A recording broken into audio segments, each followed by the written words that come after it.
What's something that you do that you're pretty sure is normal, but you don't know for sure? That one dude yesterday and elsewhere on Reddit posted that he only wiped once after pooping and was certain that he didn't need more than one wipe to get the job done. I definitely use multiple wipes until the tissue is clean.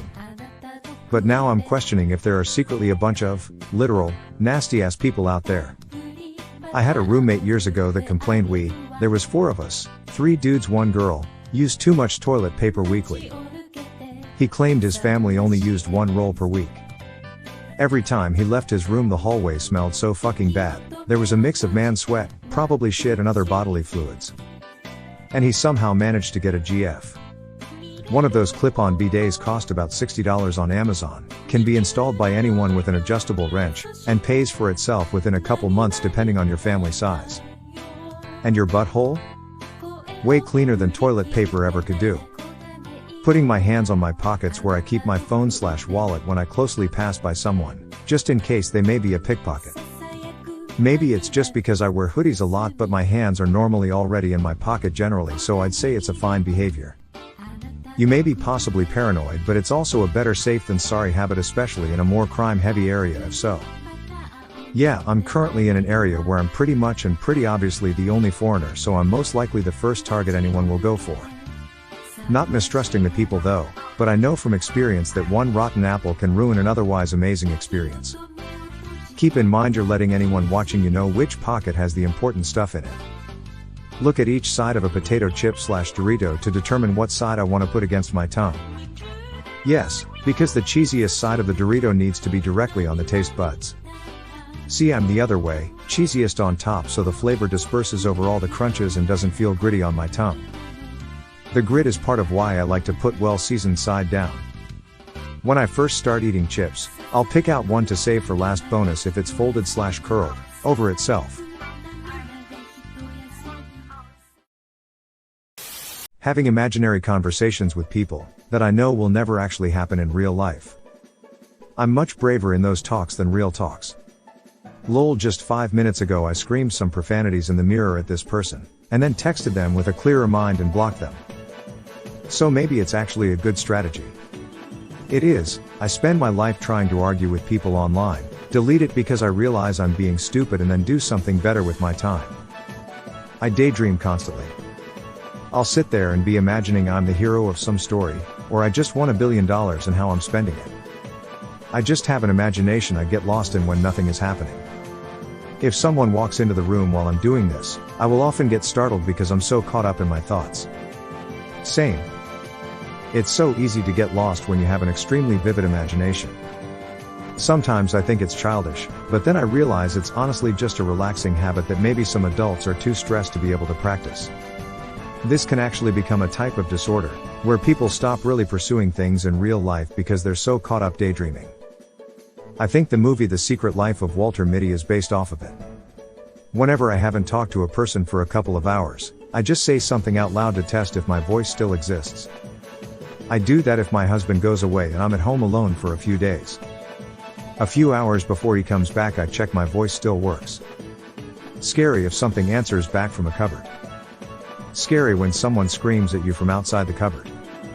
Hello, hello. Good, my voice still works. From the attic, so does mine. If I'm out in public, grocery store, school pickup line, doc office, etc., I'll have a quick thought of I wonder if anyone is reading my mind right now. Quick. Don't think of anything weird. And then I proceed to automatically start thinking of weird shit or trying to tell this imaginary mind reader that I'm totally not a weird person or side-eyeing people that I see. See, I'm the opposite.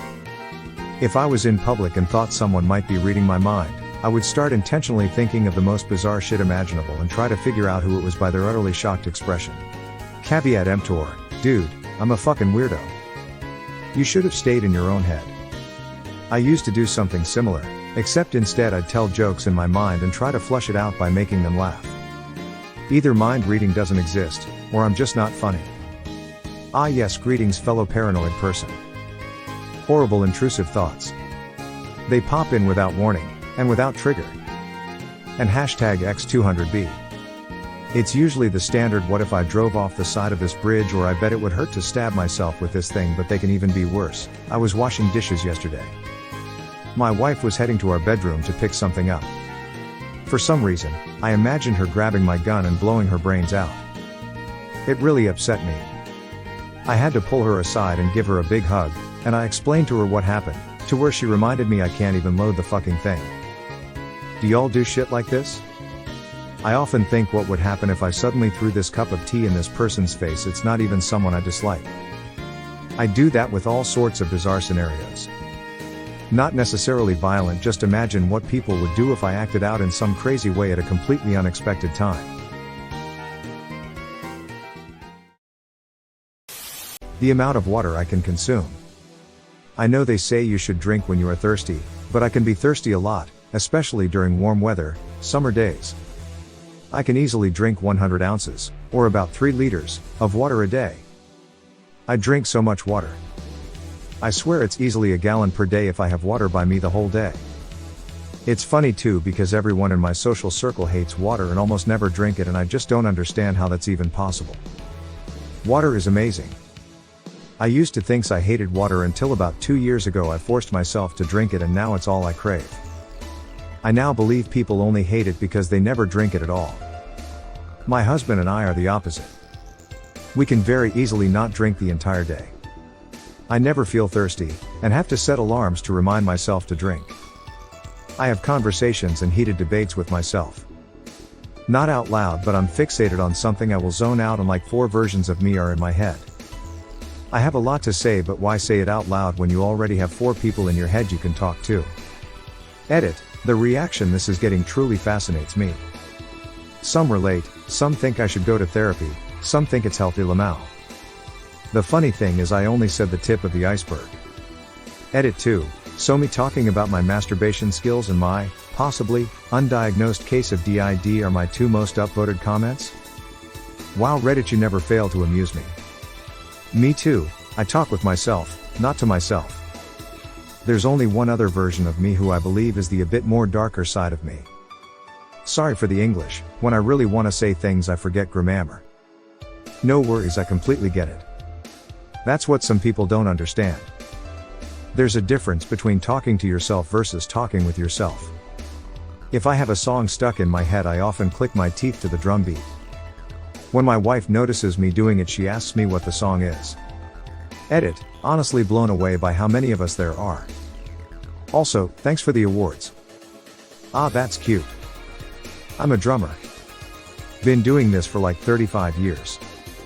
I can drum shit with my teeth that I could never actually play. When I have a cringe thought or something negative on my mind, I'll make some noise out loud to interrupt said thought. Same, am so awkward. I do this all the time. My husband has finally, mostly, learned to ignore it instead of asking me why I made the noise.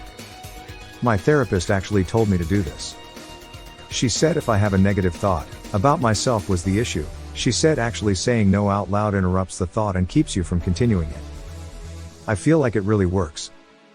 Feeling like you're looked at suspiciously when you leave a store without buying anything.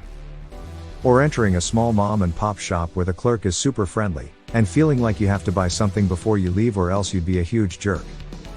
I hate that feeling, so I always cheerfully say thank you to them on the way out. I may not have bought something, but at least I can leave a bit of happiness. Years of shopping at flea markets has cured me of that.